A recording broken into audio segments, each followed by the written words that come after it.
வணக்கம் மக்களே, எல்லாரும் நல்லா இருக்கீங்களா? நான் அலெக்ஸ் பாண்டியன். இன்னைக்கு நம்ம அற்புத அறிவியல் நிகழ்ச்சியில சிறப்பான தலைப்பை கையில எடுத்துட்டு வந்திருக்கேன். என்னன்னா, அறிவியல் மருத்துவம் எல்லாம் சில வருஷத்துக்கு முன்னதான் நம்ம ஊர்ல பிரபலம் அடைஞ்சது. ஆனா பல வருஷமா இந்த காய்ச்சல் வந்துட்டாவோ இல்ல உடம்புல வேற ஏதாச்சும் பிரச்சனை வந்துட்டாவோ அக்கம் பக்கம் கிடைக்கிற 5-6 மூலிகைகளை வச்சு மருந்து கொடுத்துருவாங்க. அப்படி நம்ம கையிலேயே மருந்துகள் நிறைய இருந்துச்சு. இப்ப மருத்துவத்துறையை தேடி போனாலும் கை மருந்த விட்டுறக்கூடாது இல்லையா? அதுக்காகத்தான் இன்னைக்கு நம்ம நிகழ்ச்சியில கை மருந்து மற்றும் அதுல இருக்கக்கூடிய அறிவியல் பத்தி நிறைய விஷயங்களை தெரிஞ்சுக்க போறோம். கடல் ஓசை FM 90.4 மற்றும் விக்யான் பிரசார் அமைப்பின் அறிவியல் பலகை இணைந்து வழங்கும் அற்புத அறிவியல். அற்புத அறிவியல். நம்ம அற்புத அறிவியல் நிகழ்ச்சியில 4வது பகுதியான உணவின் அறிவியல் பகுதியோட 5வது மற்றும் இறுதி அத்தியாயத்துக்கு வந்தாச்சு. இந்த அத்தியாயத்தோட பேர் கை மருந்து. சின்ன வயசுல இருந்தே வீட்டுல யாருக்காச்சும் காய்ச்சல் ஜலதோஷம் பிடிச்சிட்டா ஹாஸ்பிட்டல் வந்து கூட்டிட்டு போறதுக்கு முன்னாடி வீட்லயே கிடைக்கிற இலை தலை பட்டைன்னு எடுத்து இல்லனா அடுப்படியில இருக்கிற மஞ்சள் இஞ்சி மிளகு இதெல்லாம் வச்சு மருந்து வந்து கொடுத்துருவாங்க. எனக்கு அப்பெல்லாம் தோணும், உடம்பு சரியாகிறது சரிதான், ஆனா எப்படி இதெல்லாம் வேலை செய்யுது, எப்படி இந்த நோயை இதுதான் சரி பண்ணணும் கண்டுபிடிச்சு வச்சிருப்பாங்கன்னு. அப்ப எத்தனை காலமா இதை வந்து எடுத்து அரைச்சு ஆராய்ச்சி பண்ணி இந்த நோயை இந்த மருந்து தான் சரி பண்ணும் அப்படிங்கறத கண்டுபிடிச்சிருப்பாங்க. இப்படி பல வருஷமா நம்ம மக்கள் செய்யற அந்த கை மருந்துகள், அதுக்கு பின்னாடி இருக்கிற மருத்துவ குறிப்புகள் பத்தி நிறைய விஷயங்களை தெரிஞ்சுக்க இருக்கோம். அதுக்கு முன்னாடி இந்த கை மருந்துகள் பத்தின ஒரு சின்ன கவிதை தொகுப்பை கேட்டுடுவாங்க. பூமி என்னும் மைதானத்தில் கடல் வந்தது, காற்று வந்தது, கரை தெரிய கரை எங்கும் காடுகள் வந்தது. காலங்கள் உருண்டோட காடுகளில் கால் பதித்தான் மனிதன். உண்ண பழம் தேடி எடுத்தவன் இலைத்தழை பறித்து சாரும் எடுத்தான். பருவங்கள் மாற உடல் நிலையும் மாறியது. விலங்குகளை வேட்டையாட விழுந்தான், சரிந்தான், உடல் எங்கும் காயம் கொண்டான். காயம் மாற காத்திருந்தான், பின் காலம் மாற காயத்திற்கு விடை தேடினான். விருந்தளிக்கும் இயற்கையிடமே மருந்து வேண்டி நின்றான். இயற்கை தர மனிதன் வளர்ந்தான். வழி எங்கும் துளசி மஞ்சள் வேம்பு விளைந்திருக்க மிளகு ஓமம் தூது எல்லாம் வளர்த்தெடுத்தான். தேடித் திரிய எதுவும் இல்லை, கிடைப்பதெல்லாம் மருந்தாகும் என அவன் அறிந்தான். மூளைக்கு வல்லாரை, முடி வளர சீயக்காய், எலும்பிற்கு இளம்பிரண்டை, பல்லுக்கு வேளாளன், காமாலைக்கு கீழா நெல்லி, காதுக்கு சுக்குமருள், கண்ணுக்கு கேரட், கருப்பைக்கு வாழைப்பூ, மூட்டுக்கு முடக்கத்தான், இரத்தத்துக்கு அருகம்புல், மாரடைப்புக்கு மாதுளை, புற்றுநோய்க்கு சீத்தாப்பழம் என எண்ணிலடங்கா கையில் கிடைக்கும் காய்கறி கீரை பழங்களே மருந்தாக இருக்க கவலை என்ன? கை மருந்து கற்றுக்கொள்ளுங்கள்.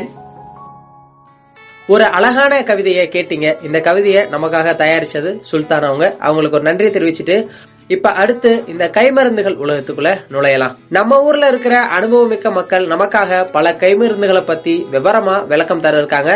வாங்க அதை கேட்கலாம்.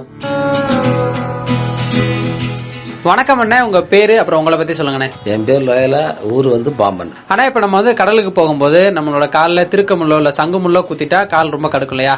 அதுக்கு வந்து ஒரு கை மருந்தா நம்ம வீட்லயே பாத்துக்கலாம்னா என்ன மருந்து கொடுக்கலாம்?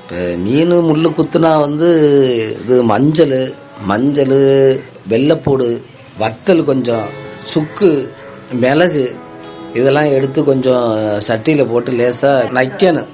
நச்சு சட்டியில கொஞ்சம் வேப்பனையை ஊத்தி கொஞ்சம் லேசா தாளிச்ச மாதிரி வச்சு எடுத்து நொறுக்கிக்கிட்டோம்னா எடுத்து அதில் அந்த இதில் குத்துனதுல போட்டோம்னா கொஞ்சம் நல்லா இருக்கும். 2 மணி நேரம் ஒத்து கொடுக்கணும். அதை ஒத்து கொடுத்தோம்னா நல்லா இருக்கும். அதே மாதிரி அதை ஒத்து கொடுத்துட்டு அதை அப்படியே வச்சு துணியை வச்சு கெட்டலாம். அதை வச்சு அப்படி கெட்டலாம், நல்லா இருக்கும்.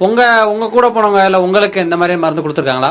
எங்களுக்கு கொடுத்துருக்காங்க, இந்த மாதிரி எங்களுக்கு அங்க கொடுத்துருக்காங்க, எங்க அம்மா எல்லாம் கொடுத்துருக்காங்க, நல்லா கேட்டிருக்கு, நல்லா இருக்கு. இப்ப உள்ளவங்களுக்கு இந்த மருந்து வந்து வைக்கிறாங்களா? வைக்கிறவங்களுக்கு அதெல்லாம் வைக்கிறாங்க. தெரியாத ஆளுக்கு நிறைய இருக்கு, தெரிஞ்சுக்கிறட்டு இதெல்லாம் நல்லா இருக்கு. ரொம்ப ஒரு நல்ல ஒரு விஷயம் சொன்னீங்க, ரொம்ப நன்றி அண்ணே. சரி, நன்றி. வணக்கம் அக்கா, உங்க பேரு அப்புறம் உங்களை பத்தி சொல்லுங்க. என் பேரு லிபியா, பாம்பன். அக்கா, இப்ப நீங்க சொல்லுங்க, இருமல் வந்துட்டா இருமலுக்கு என்ன மாதிரியான கை மருந்து வீட்டுல இருந்து எடுத்துக்கலாம்?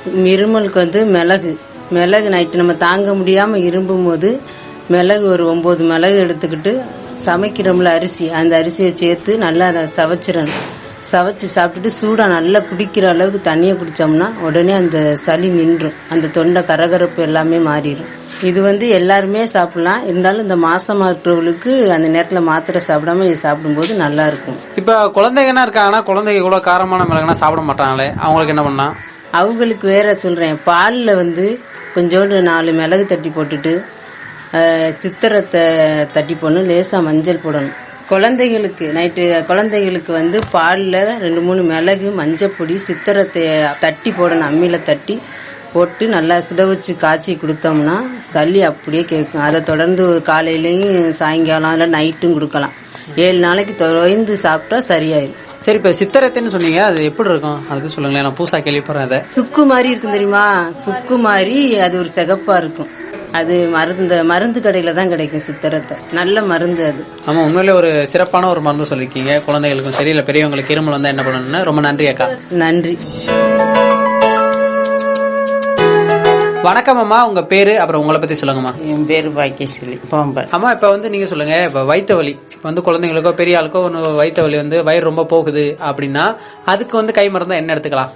சின்ன பிள்ளைகளுக்குன்னா அந்த கசவுசவையும் கொஞ்சோண்டு பெருங்காயம் போட்டு வறுத்து அதை அரைச்சு ஊத்துனா வயிறு பிடிச்சுக்கிறோம். சரி, இது வயிறு பிடிக்கிறதுக்கு இப்ப வயிறே போகல, நம்மளுக்கு வயிறு ரொம்ப ஒரு வலியா இருக்கு அப்படின்னா அதுக்கு என்ன மருந்து எடுத்துக்கலாம்? மோஷன் போகாம இருக்கு அதுக்கு இந்த உலர் திராட்சை இருக்குல்ல, கருப்பு திராட்சை, அதை நைட்ல தண்ணியில பச்சை தண்ணியில ஒரு 6-7 பழத்தை ஊற போட்டு அதை காலையில வெறும் வயிற்றுல சாப்பிட்டோம்னா அந்த மோஷன் போயிடும். குழந்தைகளுக்கு வெது வெதுப்பான தண்ணியில கொஞ்சோண்டு தேன் கலந்து ஊத்தி கொடுத்தோம்னா பிள்ளைகளுக்கு உடனே மோஷன். சரி, இப்ப அல்சர் வந்துருச்சு, வயிறு ரொம்ப ஒரு வலியா இருக்குன்னா அதுக்கு என்ன மருந்து எடுத்துக்கலாம்? சாப்பாடு அடிச்ச தண்ணி இருக்கும், அந்த தண்ணியை நைட்ல வச்சு அந்த தண்ணியோட கொஞ்சோண்டு மோர் ஊத்தி 2ஐயும் சேர்த்து அதுல கொஞ்சோண்டு வெந்தயம் போட்டு ஊற வைக்கணும்.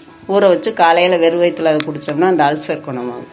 ரொம்ப சிறப்பா ஒரு 3 விஷயங்களுக்கு நல்ல மருந்து கொடுத்துருக்கீங்க. ரொம்ப நன்றி அம்மா. நன்றி. வணக்கம் அம்மா, உங்க பேரு அப்புறம் உங்களை பத்தி சொல்லுங்கம்மா. என் பேரு பிரமிளா, சரிதா இல்லத்தரசினா, பாம்பன். இப்ப நீங்க சொல்லுங்கம்மா, ஒரு தலைவலி வந்துட்டா ஒரு கை மருந்தா ஒரு நாட்டு மருந்தா என்ன எடுத்துக்கலாம்? தலைவலிக்கு சுக்கு இருக்குல்ல, சுக்கு எடுத்து வெண்ணி தண்ணியில லேசா உரசிட்டு நெத்தியில போடணும். அது சாதாரண தலைவலினா போயிரும், டென்ஷன் தலைவலினா போகவே செய்யாது. சின்ன பிள்ளைகளுக்கு தடும்பெல்லாம் பவுடரு, மஞ்சள் பொடி இருக்குல்ல, ஓமம் 3ஐயும் வறுத்து நல்லா வெள்ளை துணியில வச்சு லேசா கட்டிக்கிட்டு அந்த தலையில வச்சு தேய்ச்சி விட்டுட்டு கிராம்பு சுட்டு உரசி போட்டா அது போயிரும் தடும்பல்.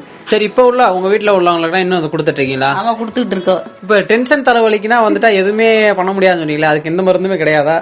அது நம்ம சரியாக்கிறேன்னு தெரியுதா, இல்ல டாக்டர்கிட்ட போய் காட்டிக்கிறலாம். இது சாதாரண தலைவலிக்கு தான் இந்த சுக்கு போடணும், டென்ஷன் தலைவலி போகவே செய்யாது. சுக்குனா சுக்கு டீயாவா? இல்ல, சுக்க லேசா வெனித்தண்ணியில நல்லா உரசிக்கிட்டு நெத்தியில 10 மாதிரி போடணும்.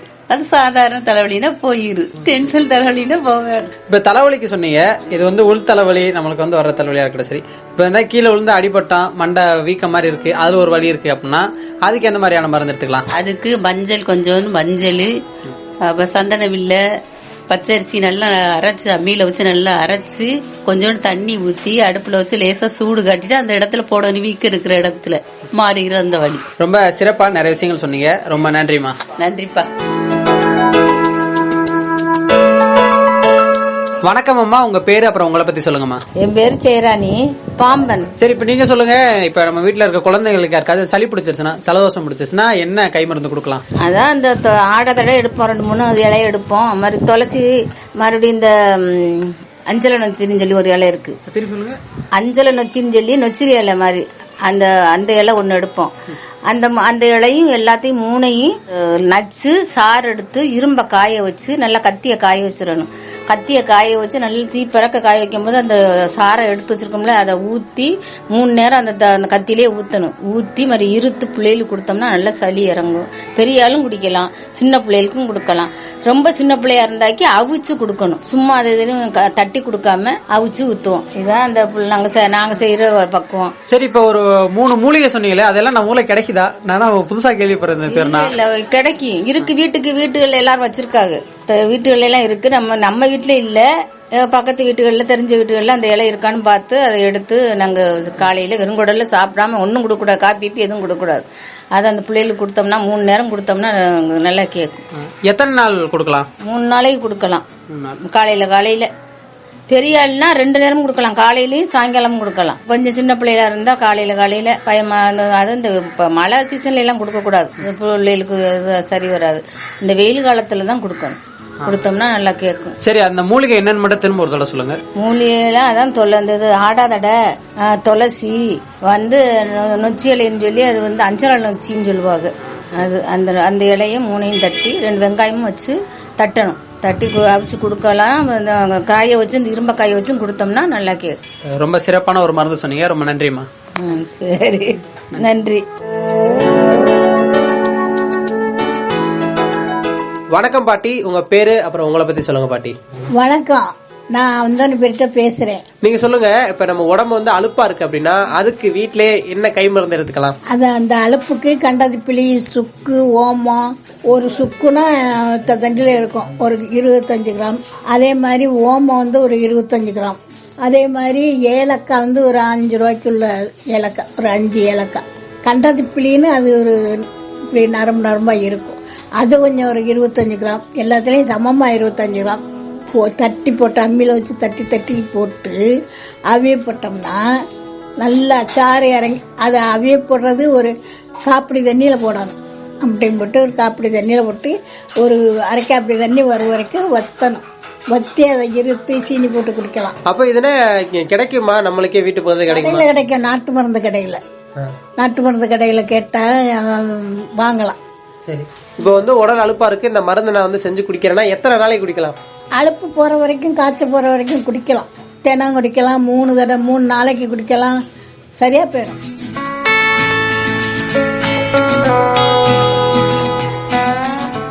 வணக்கம் பாட்டி, உங்க பேரு அப்புறம் எங்க இருந்து பேசுறீங்கன்னு சொல்லுங்க பாட்டி. எங்க பேர் வெளிக்கான், நாங்க போட்டியாடியில இருக்கோம். சரி, இப்ப நீங்க ஒரு மருந்து சொல்லணும். இப்ப உடம்பு அரிப்பா இருக்கு, இல்ல தேமல் அந்த மாதிரி வந்துச்சுன்னா அதுக்கு என்ன மாதிரியான கை மருந்து நம்ம பாத்துக்கலாம்? தேமலுக்குலாம் வசம்ப நல்லா உரசிக்கிட்டு அந்த அதுல தடவணும். திருப்பி அந்த இன்னொரு மருந்து சொல்றேன் பாரு, விஷகடிக்கு, குப்பமல்லி, நாகமல்லி இலை இதுபோல தேய்க்கணும். அந்த அரிப்புள்ள இலக்கத்துல தேய்க்கணும். இந்த செடியெல்லாம் இருக்குல்ல, இந்த செடியெல்லாம் தேய்ச்சி விடுவோம். ரொம்ப ஒரு நல்ல ஒரு மருந்து சொன்னீங்க, ரொம்ப நன்றி பாட்டி. நன்றி. வணக்கம் ஐயா, உங்க பேர் அப்புறம் உங்களை பத்தி சொல்லுங்க ஐயா. என் பேரு காஜா மொய்தீன், இதே ஊர் தான், சொந்த ஊர் பாம்பன். ஐயா, இப்ப நீங்க சொல்லுங்க, நம்ம கண்ணுக்கு ஒரு மருந்தா, நம்ம கண் எரிச்சல் இல்ல கண்ணுல நைட் தூக்கம் வர மாட்டேது, கண் எரியுது அப்படின்னா என்ன மாதிரியான மருந்துகள் எடுத்துக்கலாம்? கண்ணுக்கு இப்ப உங்களுக்கு நாட்டு வைத்தியத்துல கேக்குறீங்க நீங்க. அந்த மாதிரி பாத்தீங்கன்னா மல்லிகைப்பூ இருக்கு. இந்த மல்லிகைப்பூவை நைட்ல கண்ணில் கட்டிட்டு வெள்ளை துணி வச்சு கண்ணில் வச்சுட்டு மேல வெள்ளை துணி வச்சு கட்டிட்டு படுக்கலாம். அதே மாதிரி நம்ம வடிச்ச சாதத்தை இந்த மாதிரி கண்ணில் வச்சுட்டு படுக்கலாம். அப்புறம் இந்த குழந்தைக்கு பால் கொடுக்குறாங்கல்ல தாய்மார்கள், அந்த பாலை ஊற்றலாம் கண்ணுக்கு, அந்த பாலை ஊற்றி பண்ணலாம். இந்த மாதிரி செஞ்சால கண்ணு நல்லா குளிர்ச்சியா காலையில் மந்திரிக்கும் போது நல்லா ஃப்ரெஷ்ஷாக வெள்ளையா இருக்கும். ரொம்ப ஒரு நல்ல மருந்து சொன்னீங்க, ரொம்ப நன்றி ஐயா. ஓகே, உங்களுக்கு ரொம்ப நன்றி. வணக்கம் அக்கா, உங்க பேரு அப்புறம் நீங்க எந்த ஊர்னு சொல்லுங்கக்கா. என் பேரு தீபா, நான் பாம்பன்ல இருந்து. அக்கா, நம்ம ரொம்ப அதிகமா பராமரிக்கிறது நம்மளோட முடி இருக்கு இல்லையா, அது நல்லா வளரணும், அழகா இருக்கணும் அப்படின்னு சொல்லிட்டு நிறைய விஷயங்கள் பண்ணுவோம். அப்படி நீங்க இந்த முடி வளர்றதுக்காக நீங்க என்ன மாதிரியான மருந்துகள்லாம் எடுத்துக்கிறீங்க? கை மருந்தா? நான் சின்ன வயசுல இருந்து இருக்கும் போதே எனக்கு முடி நீளமா தான் இருந்தது. அதுக்கப்புறம் இப்ப வளர நம்ம ஒவ்வொரு இடங்களுக்கும் மாறி போக என்னாச்சுன்னா முடி ரொம்ப கொட்ட ஆரம்பிச்சிருச்சு. அப்புறம் நான் என்ன பண்ணேன்னா, வாரத்துல ஒரு நாள் கொஞ்சம் கொய்யா இலை, கொஞ்சம் செம்பருத்தி இலை, கொஞ்சம் முருங்கைக்கீரை, கொஞ்சம் வேப்ப இலை, இந்த 4 இலையையும் ஒன்னா சேர்த்து அரைச்சிட்டு அது கூட எக் இருக்குல்ல, எக்கோட ஒயிட் மட்டும், அதாவது வெள்ளை மட்டும், மஞ்சக்கரு எடுக்காம அந்த வெள்ளை லிக்விட மட்டும் அது கூட மிக்ஸ் பண்ணி நம்ம தலையில நல்லா தேய்ச்சிட்டு ஒரு அரை மணிக்கூர் அப்படி ஊற வச்சுட்டு, அதுக்கப்புறம் நம்ம பொதுவாவே நம்ம ஷாம்பு யூஸ் பண்றோம். ஷாம்புல நிறைய கெமிக்கல் இருக்கு, அதனால கூட முடி நிறைய பேர் கொட்டும். சோ இந்த மாதிரி நம்ம தலையில தேய்ச்சதுக்கு அப்புறமா நம்ம சிகக்காய் பொடி இருக்குல்ல, அதை போட்டு தேய்ச்சி குளிச்சோம்னா இதை தொடர்ந்து நம்ம ஒரு 3 மாசம் வாரத்துல ஒரு நாள் வச்சு கூட பண்ணா போதும். 3 மாசம் தொடர்ந்து பண்ணோம்னா அந்த ஹேர் growth ஆகும், நம்ம முடியும் நல்லா ஷைனிங்கா இருக்கும், முடியும் நல்லா வளரும். ரொம்ப ஒரு அருமையான ஒரு மருந்து சொன்னீங்கக்கா. இந்த மருந்து வந்து நிறைய பேருக்கு பயனுள்ளதா இருக்கும்னு நினைக்கிறேன். ரொம்ப நன்றி அக்கா. நன்றி. வணக்கம் அக்கா, உங்க பேரு அப்புறம் நீங்க எந்த ஊர்னு சொல்லுங்க அக்கா. நான் ஃப்ளோரா பாமன்ல இருந்து பேசுறேன். அக்கா, இப்போ உங்கள்ட்ட என்ன கேள்வி அப்படின்னா, நம்மளோட வாய், நம்மளோட உதடுனா இருக்கு இல்லையா, அதை வந்து பராமரிச்சு அதை வந்து ஒரு பாதுகாப்பா வச்சுக்கிற என்னென்ன மாதிரியான மருந்துகளை வந்து நம்ம பயன்படுத்தலாம்? மருந்துகள் அப்படின்னு பார்த்தா நிறைய எப்பவுமே பெண்களை பொறுத்தளவுக்கு ஆண்களை பொறுத்தளவுக்கு அழகா இருக்கணும்னு ஆசைப்படுவாங்க. பெண்கள் வந்து லிப்ஸ்டிக் வந்து ரொம்ப அதிகமா யூஸ் பண்ணுவாங்க. அந்த மாதிரி லிப்ஸ்டிக் யூஸ் பண்ணும்போது என்ன ஆகும்னா உதடு வந்து ஹார்ட் ஆயிரும். சில பெண்களா இருக்கட்டும் ஆண்களா இருக்கட்டும், சில பேர் வந்து தன்னோட எச்சிலேயே அது வந்து பண்ணுவாங்க. அதுவுமே ரொம்ப தப்பானது, ரொம்ப ஹார்ட் ஆயிரும். உதடு வந்து மென்மையா அழகா இருக்கணும்னு நினைக்கிறவங்க வந்து பீட்ரூட் கிழங்க யூஸ் பண்ணலாம். கொஞ்சமா வெட்டி அதை வந்து நம்ம வந்து உதட்டுல வந்து தேய்ச்சி விடணும். நம்ம நினைக்கலாம் பீட்ரூட் தான் கொஞ்ச நேரத்துல கையில பட்டா கூட கருப்பு கலர்ல ஆகுது, இது எப்படி நன்மையானதா இருக்கும் அப்படின்னு நம்ம நினைக்கலாம். பீட்ரூட் கிழங்கே வந்து ஒரு உரிய தன்மை இருக்கு. அது வந்து ஒரு மென்மையான நல்ல கலர் கொடுக்கக்கூடிய ஒரு தன்மை இருக்கு. அப்படி இருக்கும்போது ரொம்ப நல்ல பலன் கொடுக்கும். இன்னைக்கு நம்ம நிகழ்ச்சியில கேட்ட கைமருந்துகள் அப்படியே சில வருஷங்கள் நம்மள பின்னோக்கி அழைச்சிட்டு போயிருச்சுன்னு தான் சொல்லணும். நிறைய மருந்துகள் அவங்க பயன்படுத்தி அந்த பிரச்சனைகளுக்கு தீர்வாகவும் இருந்திருக்கு. ஆனா அது அவங்க அனுபவ ரீதியில அவங்க வந்து கொஞ்சம் கொஞ்சமா கண்டுபிடிச்சது. இது வந்து மொத்தமா குணமாக்கிருமா அப்படின்னு கேட்டா அது ஒரு கேள்விக்குறிதான். அவங்க பாட்டி சொன்னதை, அவங்க அம்மா அப்பா சொன்னதை அவங்க பயன்படுத்தி குணமாக்கின சில விஷயங்களை சொல்லியிருக்காங்க. நீங்க இந்த மருந்துகளை பயன்படுத்துறதுக்கு முன்ன இது சரியானதா அப்படிங்கறத கொஞ்சம் ஆராயறதும் முக்கியம். ஒருவேளை இந்த மருந்தை பயன்படுத்தி இது குணமாகல அப்படின்னா மருத்துவரை அணுகி இந்த மருந்து பயன்படுத்துறதை பத்தி சொல்லி அது பத்தின விளக்கமும் நீங்க கேட்டு தெரிஞ்சுக்கலாம். ஆனாலும் நம்ம மக்கள் பல வருஷமா பயன்படுத்திட்டு இருந்த இந்த மருந்துகளை தெரிஞ்சு வச்சுக்கிறது ரொம்ப முக்கியம் அப்படின்னு சொல்லிட்டு இன்னைக்கு நிகழ்ச்சியை நிறைவு செஞ்சுக்கிறேன். நீங்க இவ்வளவு நேரம் இணைஞ்சிருந்தது நம்ம கடலோசை FM 90.4 மற்றும் விகான் பிரசார் அமைப்பின் அறிவியல் பலகை இணைந்து வழங்கும் அற்புத அறிவியல் நிகழ்ச்சியை தொகுத்து வழங்கினது நான் அலெக்ஸ் பாண்டியன். மீண்டும் அடுத்த அத்தியாயத்துல உங்களை வந்து சந்திக்கிறேன். நன்றி, வணக்கம்.